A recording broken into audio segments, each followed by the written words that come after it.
Selamat malam pemirsa, perdebatan mengenai pembangunan infrastruktur di era Jokowi semakin hangat mengemuka, terutama jelang debat kedua Pilpres yang akan digelar 17 Februari mendatang.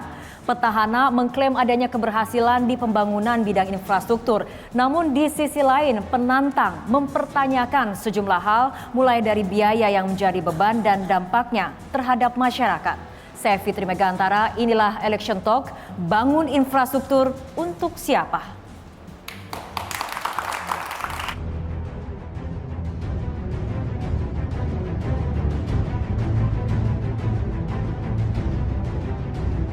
Banyak orang beranggapan bahwa infrastruktur itu hanya jalan.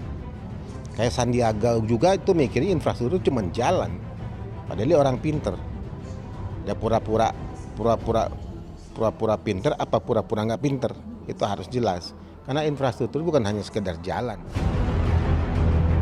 Kami inginkan sesungguhnya adalah pembangunan infrastruktur ini harusnya bisa menyedot tenaga kerja dari dalam negeri, bukan dari luar negeri. Sehingga pembangunan infrastruktur yang bagus ini juga mengurangi pengangguran. Kemudian juga menghilangkan kemiskinan. Sebenarnya semua punya tujuan yang baik ya, Pak Jokowi, apalagi Pak SBY 10 tahun terbukti ya pembangunan infrastruktur yang merata, dan pada saat yang sama jaring pengaman sosial juga diberlakukan ke sebagian masyarakat yang memerlukan, karena infrastruktur itu akan memakan biaya yang tidak sedikit.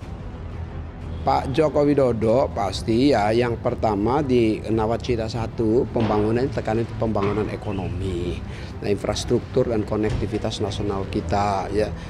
Kita tahu bahwa waktu itu kita kan membangun keterhubungan nasional kita, membangun dari desa ya, konektivitas nasional dan membangun dari desa dari pinggiran, itu pembangunan ekonominya.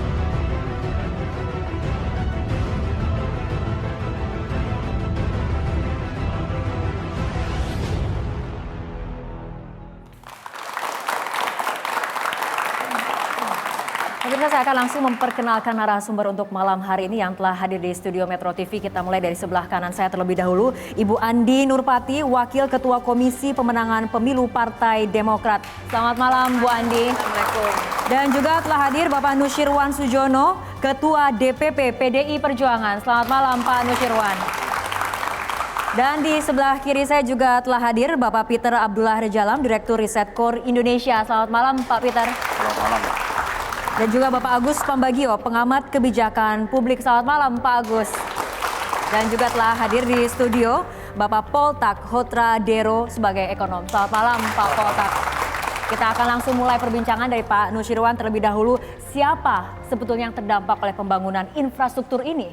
Jelas bahwa kalau pertanyaannya untuk siapa, ya untuk rakyat. Dan tentu rakyat yang mana kalau lebih rakyat Indonesia, tentu bukan rakyat Australia atau rakyat negara yang lain. Pertanyaan itu tidak perlu harus keluar. Yang kedua, bahwa membangun infrastruktur itu betul apa yang dikatakan rekan saya tadi. Itu jangan dilihat dari sisi fisiknya saja, tapi dia juga membangun karakter bangsa, membangun budaya bangsa. Itu melaluinya bisa saja dengan menggunakan melihat dari sisi fisik. Tapi tidak demikian ansih begitu saja. Kita juga membangun daerah, membangun pertumbuhan daerah, membangun semangat daerah. Maka yang dibangun juga terkait budaya bangsa, karakter bangsa. Baik, Bu Andi, bagaimana Anda menilai pembangunan infrastruktur di era Jokowi ini? Ya, kalau kita melihat ya jujur misalnya kita dari Partai Demokrat ya melihat bahwa memang pemerintah Pak Jokowi melanjutkan ya sebagian dari infrastruktur yang telah dibangun oleh Pak SBY selama 10 tahun sebelumnya. Dan juga memang ada beberapa infrastruktur. Tapi Anda yang lihat juga ada progres atau tidak dalam pembangunan infrastruktur? Kalau pembangunan kali itu ini mesti progres, Mbak. Nggak boleh ada kemunduran sebetulnya ya. Jadi siapapun yang menjadi presiden, baik misalnya sebelum-sebelumnya kita kan melihat mulai dari Pak Soekarno yang pertama, Pak Soeharto dan seterusnya. Ya kita melihat bahwa semuanya mengalami progres ya. Pembangunan kita memang harus semakin bagus. Nah, yang perlu kita lihat adalah sebetulnya pertanyaannya tadi untuk siapa pembangunan itu ya. jelas saya kira memang yang perlu dilihat adalah adil dan makmur. Ya, Oke. keadilan dan Baik. kemakmuran di satu daerah berimplikasi tidak infrastruktur yang dibangun itu terhadap masyarakat yang memang membutuhkan banget dengan adanya infrastruktur yang sudah diprogramkan oleh pemerintah. Pak Nusirwan langsung dijawab. Tentu saya harus meluruskan perkataan sebagian. Karena selama 10 tahun yang terhormat Bapak SBY menjadi presiden, 10 tahun, 2 kali periode, kalau saya ambil acuan dari pembangunan jalan tol saja, 10 tahun itu 75 kilo, 100 sekian hampir mendekati. Tapi Pak Jokowi belum sampai 5 tahun, baru 4 tahun itu sudah 1000 kilometer, 900 sekian, saya lupa detailnya. Kemudian dari sisi pelabuhan dan dermaga yang bandara dan sebagainya, ini saya hanya ingin meluruskan perkataan sebagian. Kalau sebagian itu tentunya bagian daripada keseluruhan target yang diprogramkan di dalam program prioritas nasional. Nah, berkaitan dengan Implikasi langsung terhadap masyarakat. implikasi langsung terhadap masyarakat, kita bisa lihat bahwa tentu infrastruktur itu kaitannya dengan aksesibilitas dan efektivitas, konektivitas dari pembangunan itu sendiri. Apa itu maksudnya? Tentu dari sisi waktu, kecepatan, cost, dan sebagainya, urutan itu tentunya bisa terjawab dengan sendirinya. Pilihan rakyat untuk moda transport, baik untuk penumpang dan barang yang berkaitan dengan ekonomi, tentunya itu langsung bisa terjawab dengan jumlah dan volume perkembangan dari pembangunan infrastruktur Baik. tersebut. Pak Poltak, dalam sebuah pemerintahan, seberapa penting pembangunan infrastruktur ini memang harus diprioritaskan? Sebuah pemerintahan pada dasarnya ketika menjalankan tugasnya adalah melaksanakan enabling, memungkinkan. Jadi membuat sesuatu yang dari sebelumnya tidak mungkin menjadi mungkin.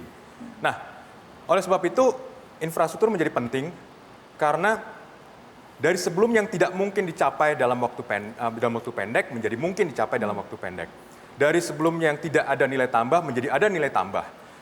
Dan dari sebelumnya yang mencangkut ke keselamatan, kecepatan dan lain-lainnya muncul ada. Jadi dalam pandangan saya bahwa infrastruktur menjadi sangat krusial, menjadi penentu apakah sebuah pemerintahan itu serius atau tidak terhadap Apa yang dilakukan ekonominya. petahana menurut Anda seperti apa? Apa yang dilakukan petahana adalah sesuai dengan apa yang dibutuhkan Indonesia. Saya melihat bahwa Indonesia itu semikian besar, semikian beragam, tapi saya coba ambil gambaran satu bagian saja, ini baru saya hitung. Di mana ada tempat di mana infrastruktur terbaik di Indonesia? Saya boleh bilang Jabodetabek, Jakarta, Bogor, Tangerang, Bekasi, dan radius 60 km dari Jakarta. Wilayah ini punya output ekonomi per tahun setara 250 miliar dolar. Lebih besar pada ekonomi Vietnam, lebih besar pada ekonomi Finlandia. Sekarang pertanyaannya, masa sih orang Jawa Tengah nggak berhak juga dapat seperti begitu? Atau Jawa Timur, atau Sumatera, atau pulau-pulau lain? Artinya menurut Anda bahwa apa yang sekarang dibangun sesuai dengan yang dibutuhkan, seperti dibutuhkan. itu. Bu Andi? Ya, jadi kan tergantung orang melihat dari perspektif mana. Ya, mungkin bagi kita perspektif kita di wilayah itu cocok, bagi orang lain tidak cocok. Ya, karena pembangunan itu kan tidak hanya infrastruktur, harus dibalanskan juga dengan pembangunan bidang lainnya. Nah, kalau kita melihat misalnya Pak Jokowi, memang banyak pembangunan infrastruktur itu kita akui ya. Tetapi kita juga tahu bahwa utang kita terlalu banyak juga ya, karena membangun infrastruktur dari banyak utang ini bukan persoalan yang implikasinya juga kecil gitu. Nah, inilah yang mungkin perlu kita lihat bahwa rasionalisasi memang kebutuhan bangsa Indonesia ini pasti banyak. Banyak sekali yang kita butuhkan, misalnya jembatan, jalan masih banyak yang belum diperbaiki. Tapi kita juga harus melihat kemampuan bangsa kita untuk melakukan pembangunan infrastruktur ini, apakah kemudian tidak menjadi problematika baru ya untuk misalnya dengan adanya utang-utang, ataukah memang pembangunan itu dibutuhkan di suatu wilayah atau tidak? Ya, Pak Nusirwan, tanggapannya. Ya, kalau berkaitan dengan pinjaman, saya kembali mengukur rentang waktu. Berdasarkan catatan yang saya miliki, karena tadi Ibu Andi menyebut pada masa pemerintahan Pak Jokowi menambah